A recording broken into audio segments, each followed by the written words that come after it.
నమస్తే, నేను Deepa. Welcome to YoYo TV glance.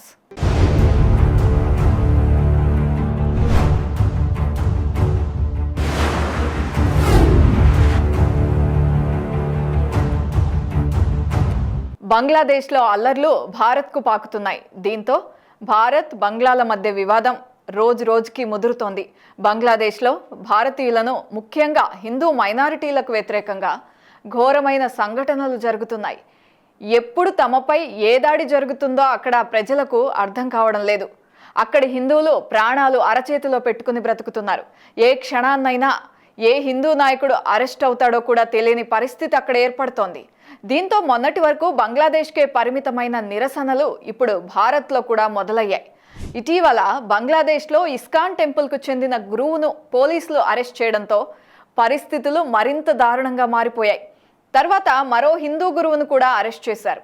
దీంతో బంగ్లాదేశ్లో అసలు తిలకం, కాషాయం వాడొద్దు అంటూ ఇస్కాన్ టెంపుల్ అక్కడి హిందువులకు సూచించే పరిస్థితి వచ్చింది.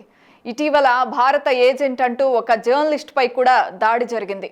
బంగ్లాదేశ్కు వెళ్లే భారతీయ పర్యాటకులపై దాడులు జరుగుతున్నాయి. అక్కడ మాత్రమే కాదు, భారత్లో కూడా ఇటువంటి సంఘటనలే కనిపిస్తున్నాయి. త్రిపురలో బంగ్లాదేశ్కి వ్యతిరేకంగా భారీ ర్యాలీ నిర్వహించారు.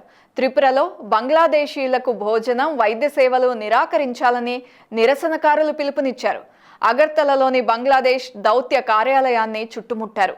ఇక త్రిపురలో జరుగుతున్న బంగ్లాదేశ్ వ్యతిరేక కార్యక్రమాలు వెస్ట్ బెంగాల్లో కూడా మొదలైతే పరిస్థితి మరింత అధ్వాన్నంగా మారుతుంది అనడంలో ఎటువంటి సందేహం లేదు. బంగ్లాదేశ్లో మహమ్మద్ యూనస్ నేతృత్వంలో ఏర్పడిన తాత్కాలిక ప్రభుత్వం దేశంలో హిందువులు, భారతీయుల భద్రత గురించి అన్ని రక్షణ చర్యలు తీసుకుంటున్నాం అని చెబుతున్నప్పటికీ వారిపై దాడులు నిరంతరంగా పెరుగుతూనే కనిపిస్తున్నాయి.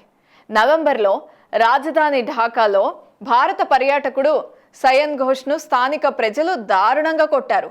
దాడి తర్వాత తను ఎఫ్ఐఆర్ నమోదు చేసేందుకు షాంపూర్ పోలీస్ స్టేషన్కు చేరుకుంటే పోలీసులు చర్యలు తీసుకోకపోగా బంగ్లాదేశ్కు రావడానికి గల కారణాలు ఏంటి అంటూ ప్రశ్నించడం ప్రారంభించారని బాధితుడు ఘోష్ ఆరోపించారు. బంగ్లాదేశ్లోని బ్రాహ్మణ బారియా జిల్లాలో అగర్తల నుండి కోల్కతా వెళ్తున్న బస్సుపై దాడి జరిగింది. ఇలాంటి ఘటనలు చూస్తూ ఉంటే భారతీయులకు బంగ్లాదేశ్ ఏమాత్రం సురక్షితం కాదు అని అనుకుంటున్నారు. నవంబర్ 30వ తేదీన ప్రముఖ హిందూ మహిళా జర్నలిస్ట్పై బంగ్లాదేశ్లో దాడి జరిగింది. బంగ్లాదేశ్ను భారత్లో భాగం చేసేందుకు ప్రయత్నిస్తున్నారు అంటూ ఆరోపిస్తూ బంగ్లాదేశ్ సీనియర్ జర్నలిస్ట్ మున్నీ సాహాను అల్లరి గుంపు ఢాకాలో చుట్టుముట్టింది.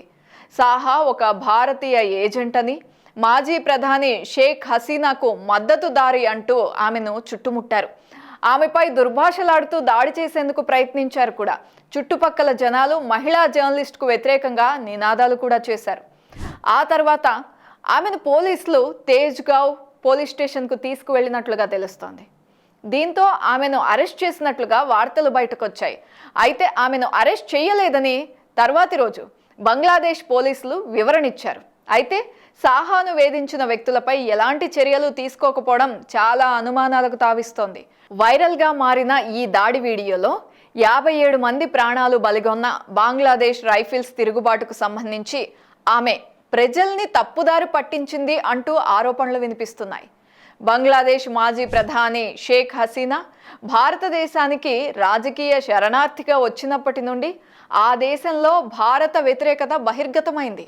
ఆమెను భారత్ శరణార్థిగా కాకుండా రాజకీయ శరణార్థిగానే ప్రకటించిన బంగ్లాదేశ్ నేతలు మాత్రం ఆమెను తమ దేశానికి అప్పగించాలని డిమాండ్ చేస్తూ వచ్చారు. అక్కడ కొన్ని వర్గాలను రెచ్చగొట్టి భారత్కి వ్యతిరేకంగా నిరసనల్ని పురిగొల్పడాన్ని తరచూ ప్రయత్నిస్తూనే ఉన్నారు. అయితే ఇస్కాన్ గురువు చిన్మయ్ కృష్ణోదాస్ను దేశద్రోహిగా ప్రకటించడం దగ్గర నుండి ఈ వివాదాలు మరింతగా తీవ్రమయ్యాయి. ఈ క్రమంలోనే బంగ్లాదేశ్ విద్యార్థులు Bangladesh institute of engineering and టెక్నాలజీలోకి వెళ్తూ ఆ సంస్థ గేటు దగ్గర నేలపై పరిచి ఉన్న భారతీయ జాతీయ జెండాను తొక్కుకుంటూ వెళ్తున్న దృశ్యం నవంబర్ 27వ తేదీన ఎక్స్లో ట్వీట్ చేస్తే సోషల్ మీడియాలో అది వైరల్ అయింది. ఇది మాత్రమే కాదు, ఇంకొక వైపు భారతదేశానికి చెందిన టీవీ ఛానల్స్పై నిషేధం విధించాలని కోరుతూ అక్కడి కోర్టులో పిటిషన్ కూడా దాఖలైంది. బంగ్లాదేశ్లోని సుప్రీంకోర్టు న్యాయవాది ఈ పిటిషన్ వేసినట్లుగా తెలుస్తోంది. భారత టీవీ ఛానళ్లు బంగ్లాదేశ్కు వ్యతిరేకంగా ప్రచారం చేస్తున్నాయని సదరు పిటిషన్లో పేర్కొన్నారు. ఈ దుష్ప్రచారం వల్ల రెండు దేశాల మధ్య సంబంధాలు దెబ్బతినే అవకాశం ఉందని కూడా ఆందోళన వ్యక్తం చేస్తున్నారు. దీనివల్ల బంగ్లాదేశ్ సార్వభౌమత్వానికి ముప్పు వాటిల్లుతుందని కూడా వెల్లడించారు. ఈ పిటిషన్పై బంగ్లాదేశ్ హైకోర్టు వచ్చే వారం విచారణ జరపనున్నట్లుగా తెలుస్తోంది.